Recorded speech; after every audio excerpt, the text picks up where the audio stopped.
So, the mission of this Texas Patriots PAC is to organize, educate, and inform our citizens regarding public policy and to support the election of local, state, and federal candidates who share our conservative values. So, as we have gotten accustomed, we have another statewide candidate here tonight, Glenn Hegar, who's running for Comptroller. And you guys are all very well informed about the various things that are relevant to budget, debt, taxing agencies, the rainy day fund. These are all issues relevant to the Comptroller's office. And you all are also very familiar with our vetting criteria and how we assess candidates. So we're going to hear from Glenn Hegar, and he's going to talk about why he wants this job and what he's going to do with it. And then I look forward, you know, especially, we had a good chance to visit earlier. So I'm really looking forward to your comments, your thoughts about what you want to see in the Comptroller, and what kind of opportunity the next Comptroller has to correct some of the things that we've been dealing with in the last legislative session. So, if you will please help me welcome Glenn Hegar. All right, thank you. Thank you, Julie. Thank you, and it's great to see all of you this afternoon, and thank you for being here.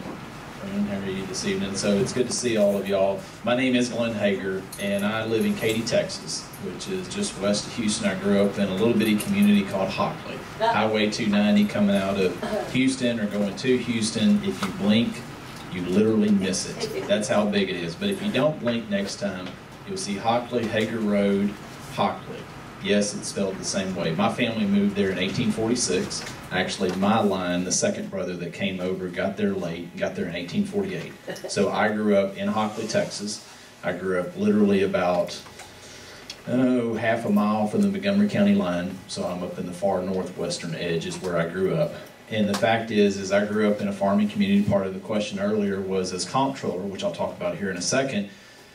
What is the businesses? What is your background? What did you grow up in? I literally grew up in a farming community. My family is 6 generations. I'm a 6th generation Texan. I farm still with my dad and my cousin. That's one of the occupations that I have. When I graduated from high school, went to community college, second year, went off to A&M. Then a couple years later, I decided to go to law school, and I can explain why I did that here in a couple minutes.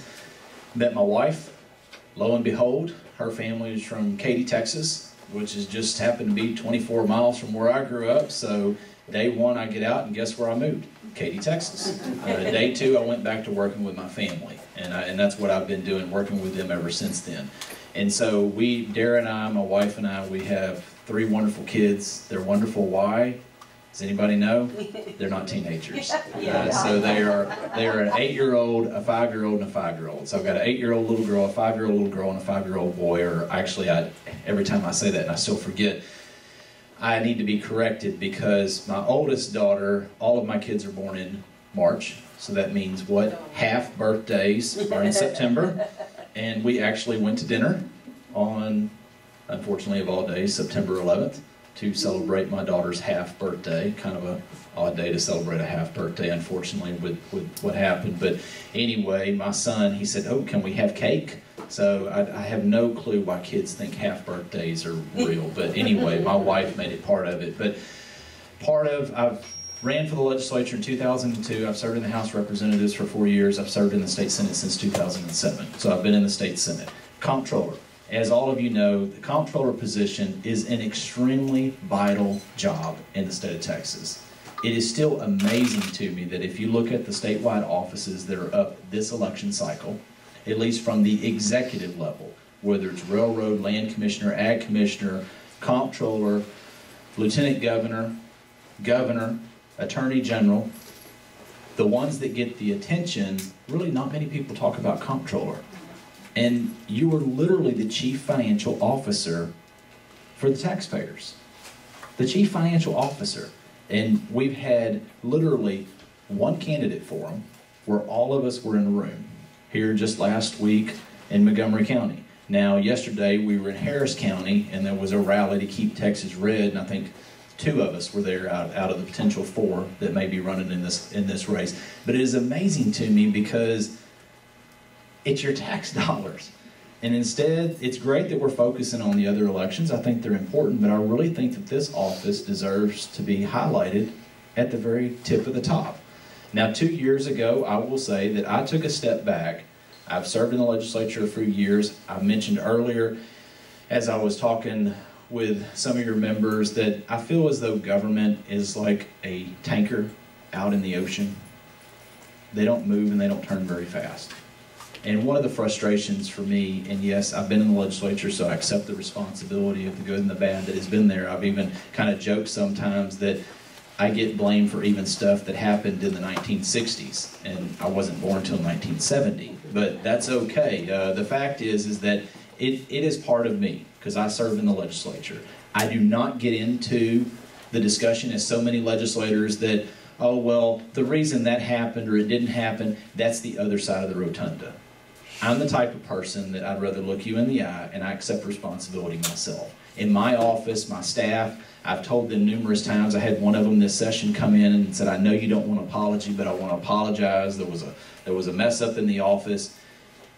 And I said, I appreciate it, but the issue was, have you solved it? That's what I'm about. And the thing is if you have the opportunity to apologize, then that means you weren't fired. That means you've already been forgiven. And so the issue is, did you solve it? And that's the way I've run businesses. When I got out of law school, came back, my family, what have we done? Not just a farm, not just a grain elevator, we have equipment dealerships.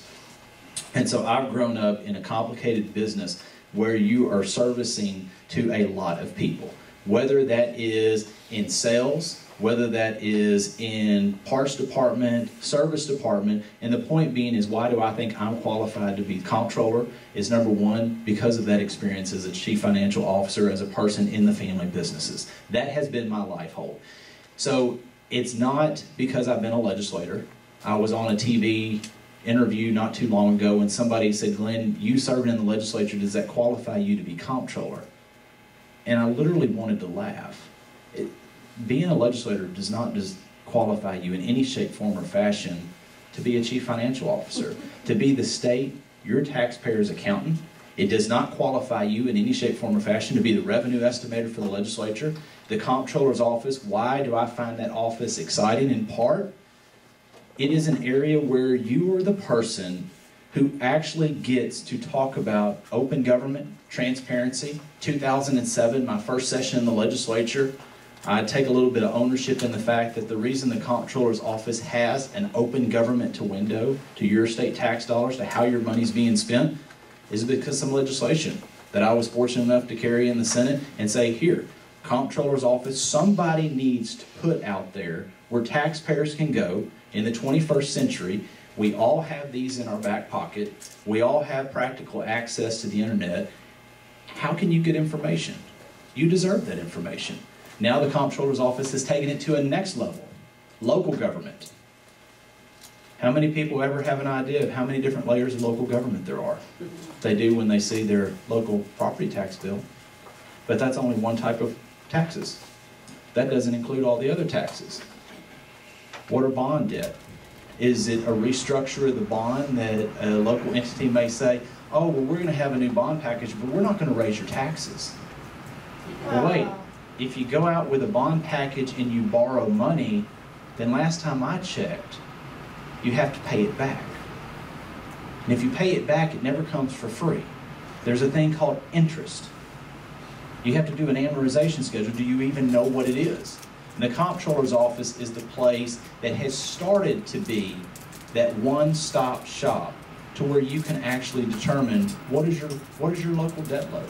Do we have an idea? Texas is growing 1,000 to 1,400 people a day. I wish personally the governor would stop going out and say, come into Texas. I mean, I think when my family got here in the 1840s, they were pretty happy with the population we had at that time. In Katy, where I call home, we're growing, and it's great to grow economically. But in my personal opinion, a lot of the folks, if they're coming from the East Coast and the West Coast, they don't have our same philosophical beliefs. They may come here for the economic opportunities, but they want to change Texas. And they want to change it to a different belief. My wife and I have literally had this discussion numerous times that we firmly believe this is literally the best place in this country. And it's the best country in the world. But we have problems. And we have a lot of problems. I was in El Paso this last weekend, and one of the questions was for a candidate who had already left, but I said, I'm happy to answer the question, and really it dealt with something that we're all about to confront, Obamacare. And it talked about the taxes. So the question is, we have a lot of issues. Last night I got to talk to a gentleman who came from another state, Connecticut, but he was at a rally which was the right rally. So I think he has our beliefs, but just recently he was laid off his job. Do you know why? Because of Obamacare. It wasn't a fun conversation sitting talking to a man to know that he literally lost his job not too long ago as an engineer. He's a teacher. He says, I enjoy teaching to the students, but that's not what I got an education to do. It's not what he got an education to do. Glenn Hegar, I'm the type of person, sometimes the fight picks you, and sometimes you pick the fight. I'm the type of person that I have picked numerous fights. Sometimes the fight came and picked me. I've picked fights back in 2007 when I was standing in our living room at our house and I had the TV on, and at that time my daughter, my first and oldest daughter, Claire, she was, I guess, 2 years old. Not quite 2 years old, because it was roughly February, a few weeks before her birthday. And it was right before Super Bowl weekend, and I remember the governor had a mandate, issued a mandate, which in Texas, a governor mandate is just a piece of paper. It's worth nothing. But the governor at the time said, we're going to require all young girls to have an HPV vaccine. And I literally was playing with Claire, and I thought, wait, let me look up what vaccines are required, because this is not the smallpox, it's not the measles, it's not something that if I walk into a room, a mandatory vaccine that everybody can get. What is going on? And it ate at me all weekend. I called my daughter's pediatrician on Sunday night. It was late at night, and I just said, I've got a question for you. And he said, sure, what is it? He said, your kids okay? And I said, no, they're okay. And I said, let me ask you this. This mandate, you've heard about it? Yes, I have. And I said, would you suggest that Claire should have the HPV vaccine? And he said, actually, Glenn, I would. I said, well, I appreciate that. And he said, you going to ask me the next question? And I said, should government mandate that you forcefully give it to my daughter? And he said, absolutely not. So I filed legislation the next day. It really wasn't a lot of fun being around the governor for a while. Trans-Texas Corridor, this last legislative session, if I took my jacket off, but I don't want to take my shirt off, not that you want to see my back, but I feel like I still have scars from Wendy Davis because I was the guy on the other side. Now, the fact is, thank you, but the fact is I say that, why? Because I'm proud of my beliefs. I'm proud of the stands that I've taken, whether we're here to talk about what I perceive as our liberties, our freedoms, our values, or at least my values. As the grandson of a Baptist preacher, I have pretty strong convictions. And I'm not going to take it conveniently that if I stand up for what I believe is our Second Amendment rights. I talked to somebody earlier today that was a lobbyist trying to defend or fight against that. It took me 3 legislative sessions to pass a piece of legislation to where you could actually keep your own legal firearm locked out of sight, out of mind in your own personal car at your work. I had a constituent of mine in Victoria, Texas, who served in the military. Proud service, was retired, and decided, I actually want to work part-time. What a concept. Somebody wanted to work a few hours a week. Went to one of the famous retail stores, said, could you use somebody to work? Absolutely. Of your integrity, your service, you're just the person we want so many hours a week. Went home filling out the application, said you can't have your own firearm in your car at work. Called and said, I've served in the military, I've done this, I'm trained at this, so why can I not have my pistol or whatever I want in my own vehicle? Well, we have a policy you can't have it in the car. So I carried legislation in the lobby. They beat me the first time, the second time, but they didn't beat me the third time. And I'm going to continue to fight. Now, am I as popular among some people as I was before? No. But the fact is you need to have principled stands.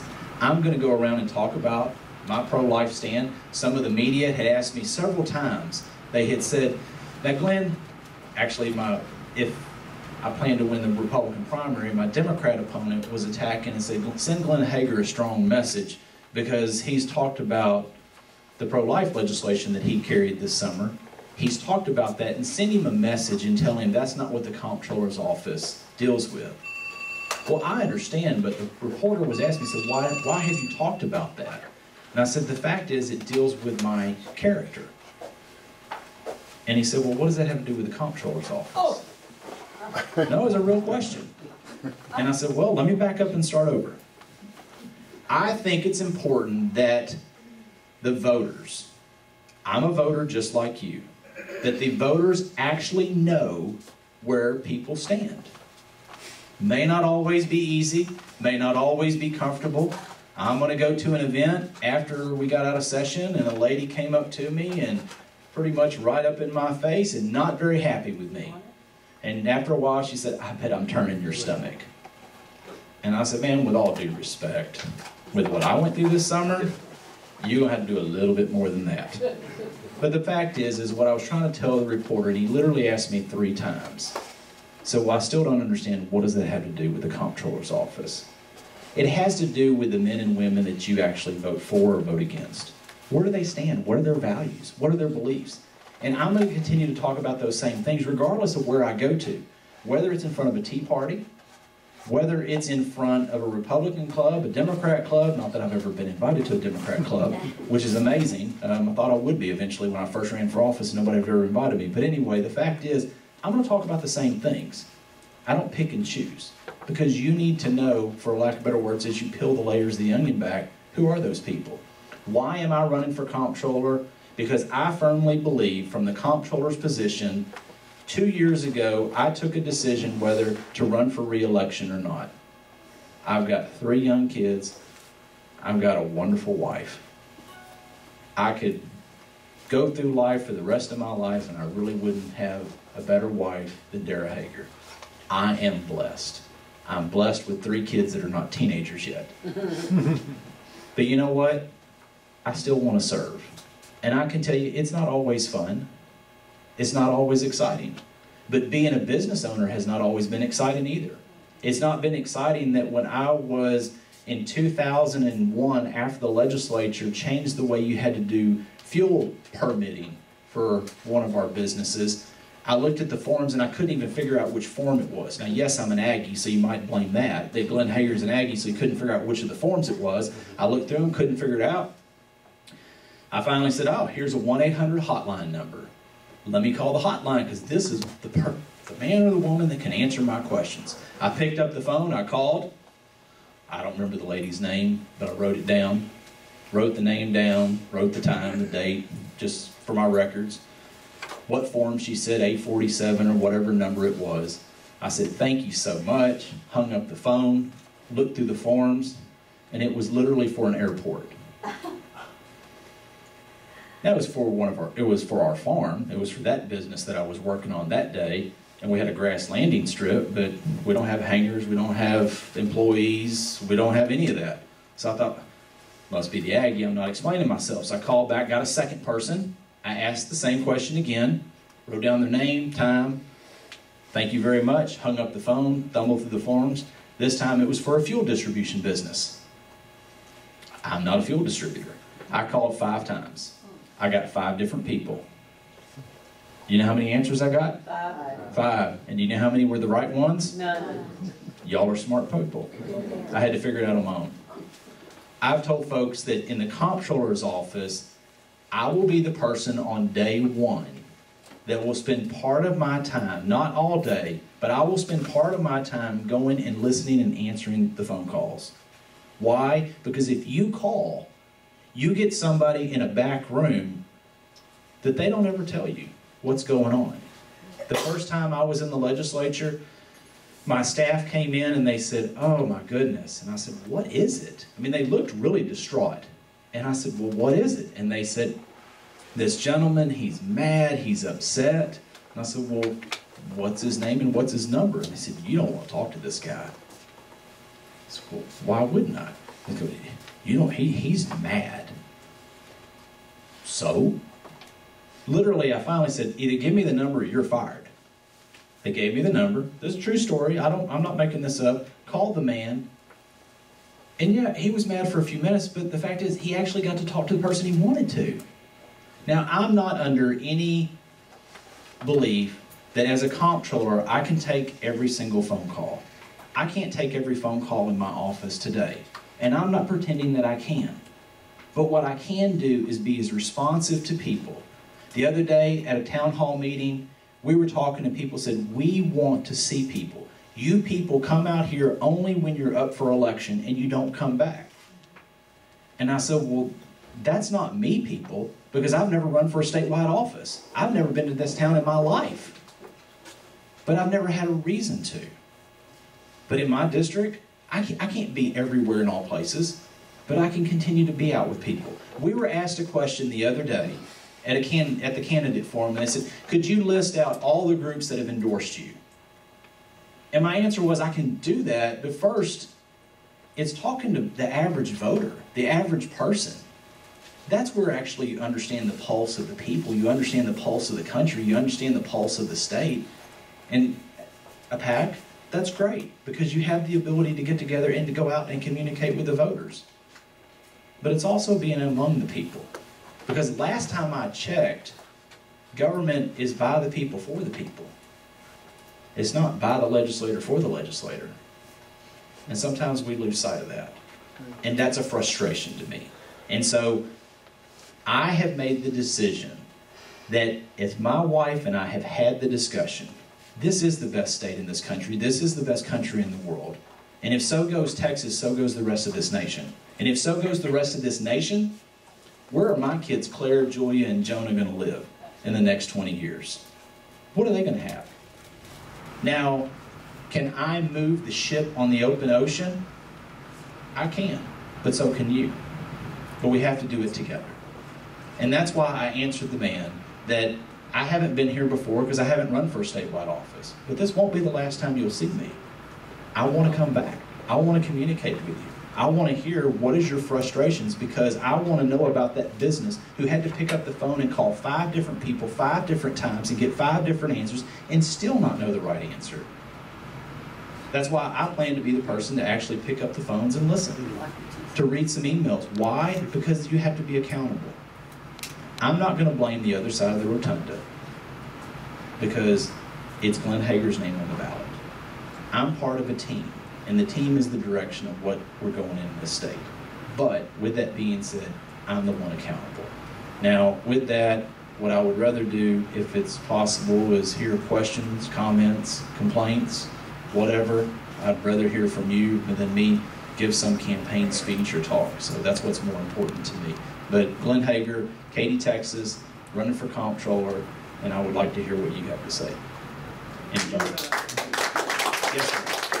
Tell us why you decided to go to law school. Yeah, oh yes, sir, I did. When I was 16, well, thank you. I was 16 years old. My family, at our farming operation, there was a drought year. And the people across the street, they actually had a vegetable garden. So it was a drought. We applied fertilizer with an airplane. The airplane turns around and makes another pass, and we got sued because we killed their vegetable garden. But it was fertilizer. Fertilizer makes things grow. Now, if you dump the whole bag, it's going to kill it. That is true.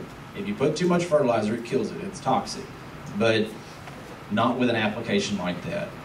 And I'll never forget sitting in our headquarters, just modest little farm headquarters, but my grandfather, his brother, my dad, and just listen to them as a kid. And I remember my grandfather saying that the other side said, if you just pay us, I think it was $16,000, just pay us $16,000, we'll go away.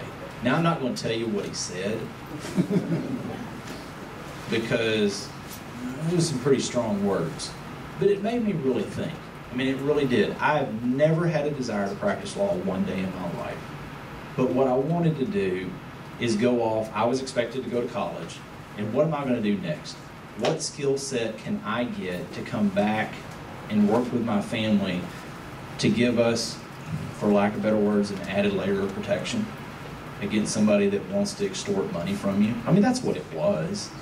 I mean, let's face it for what it is. But the average business in person, guess what? It's almost easier just to pay it. You know, the IRS, I remember getting, we have a couple of trust accounts, because if you've had family for 6 generations, you put land in trust to what? Try to skip a generation so Uncle Sam doesn't get half of it and take it all from you. And so in doing the bookkeeping, the accounting, all of the paperwork for all the businesses, that was my responsibility and still is to a large degree. Sending in those tax returns to the IRS, and I made the mistake, instead of sending the $5 quarterly fee in separate certified envelopes, I thought, hey, I'm too cheap, I'm gonna put it in one certified envelope. Wrong idea. Why? Because they mix up the account numbers. And when they mix up the account numbers, guess what? Then they send you a notice and say, oh, you're late. Like Buford. Sorry if your kids are Buford, I'm sorry. I don't know why I picked that word, but I do sometimes. Like, just can you not notice that you mistyped? I mean, it's frustrating. Now, you don't have to be a lawyer to do that, but the point being is government, it nags you. It's on your back.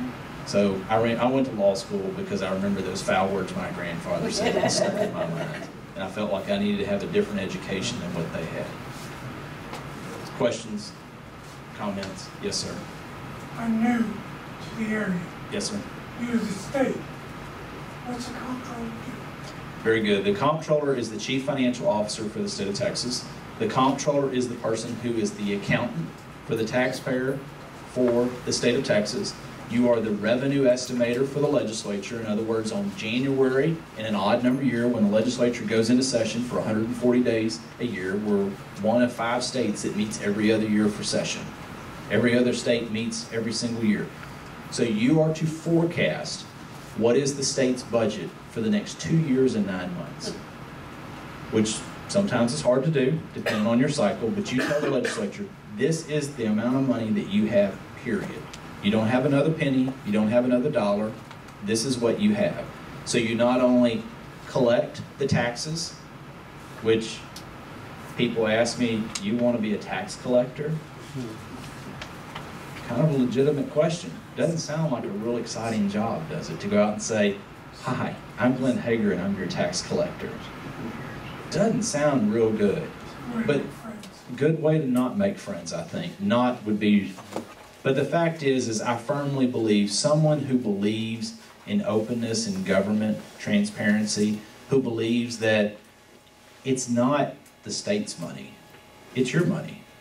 I mean, every time I write that tax bill, I wish it was smaller, but I also know I'm not in California. And how do you drive the ship? And the comptroller's office is one, because it deals with the economy, it deals with the whole government, deals with all of your state taxes. You really have a platform to be able to talk about a lot of different directions and issues.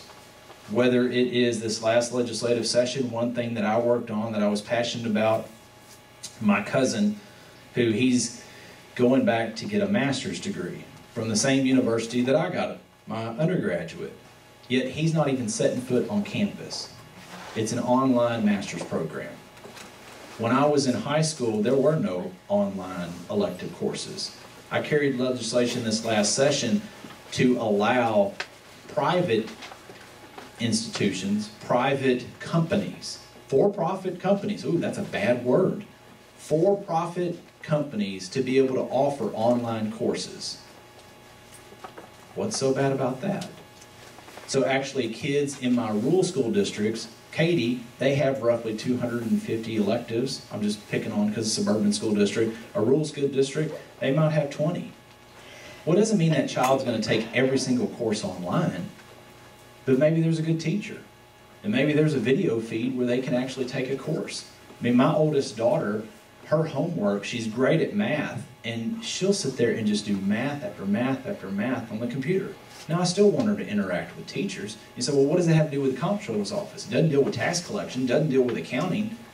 but it certainly does with the direction of the state of Texas. And can we do a better, more efficient job at educating our kids? Do you need such a big building when you actually are going to do some online courses? No. In my opinion, as a comptroller, I can go out and talk about some of those. I can talk about the legislature. Here is a more cost-effective way of doing business. And it's not the typical issue you would think is in a comptroller's position, but as a chief financial officer of a business, you look at the numbers and you talk about how is a better way to do business. So good question. Yes, ma'am. As comptroller, Yes, ma'am. are you simply making recommendations to the Congress?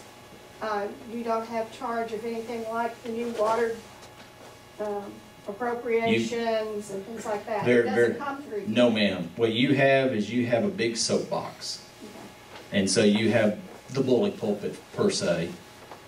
You don't have the ability to say, this is what you're going to do. Glenn Hegar, as a legislator, here's the legislation, you will pass this or you will enact this change.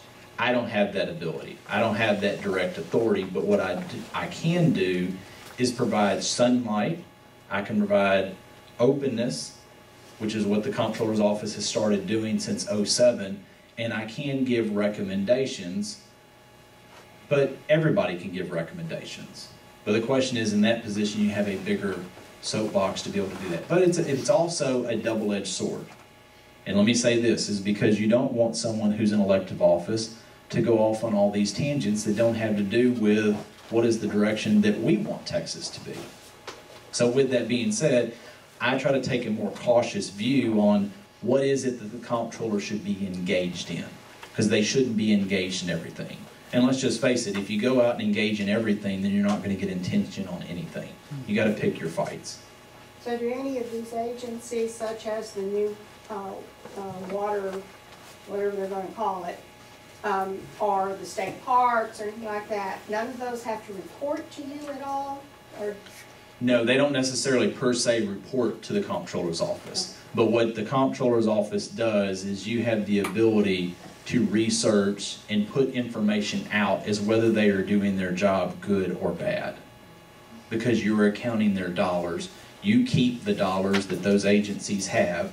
You give them their money when they are to be spending it on their parks or whether their payroll. So you are giving a full accounting of what they're doing. And you give that to the legislature, you put it out to the public as well. Yes, sir. So you can audit these agencies? That's right, yes, sir. Yes, sir. And that's, wouldn't seem like an exciting job, but it makes me excited to think about the opportunity to do it. Because let me just say, as a House member, I could stick my nose in state agencies' business a little bit. As a senator, I've been able to do a lot more. As comptroller, I think I can do it more. And I can tell you that one of the things that I learned very quickly, I firmly believe we are blessed to live in a state that meets 140 days every 2 years. I really do. We're better not to be in government every single day of every single year. But I will tell you that our state agencies, if I'm not there, they still function. Government doesn't shut down. Part of my job is to make sure they stay honest. You know, and I'll give an example. I have my staff try to monitor state agencies' bills that either I worked on or issues. I worked on insurance agencies, whether it's property insurance, home insurance, business insurance.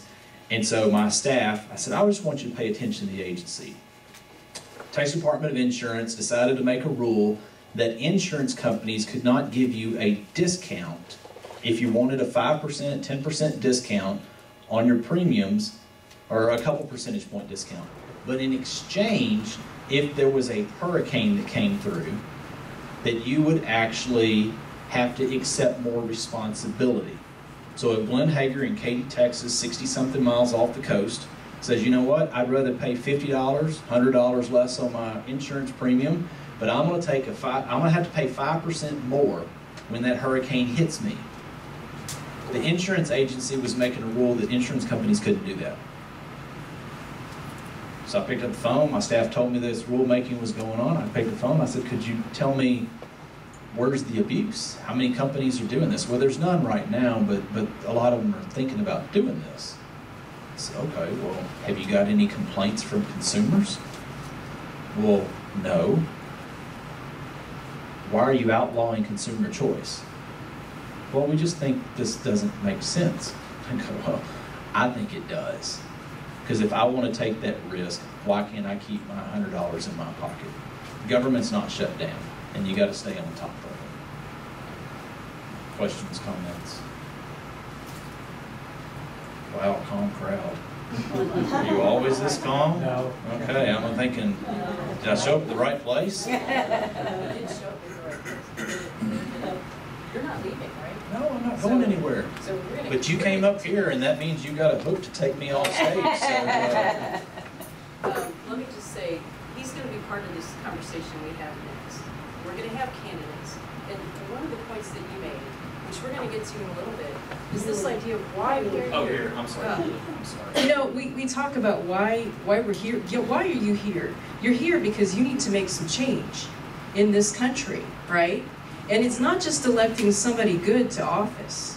We know, because you guys are in the parking lot talking to people, that there's a lot of confusion or just disinterest or a lack of awareness that there's an election. But we have a good election to build on now with the primary. We've got another one coming up. This one in March is going to be huge. So, you know what? Let me thank you for being here. He's not done yet. We're gonna keep talking about these things. But thank you very much, Glenn, for coming up here and talking with all of us.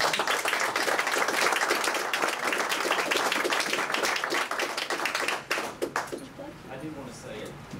The only thing I want to say is emphasize what you just said, Julie. We all say this is the most important election, but this is a significant election.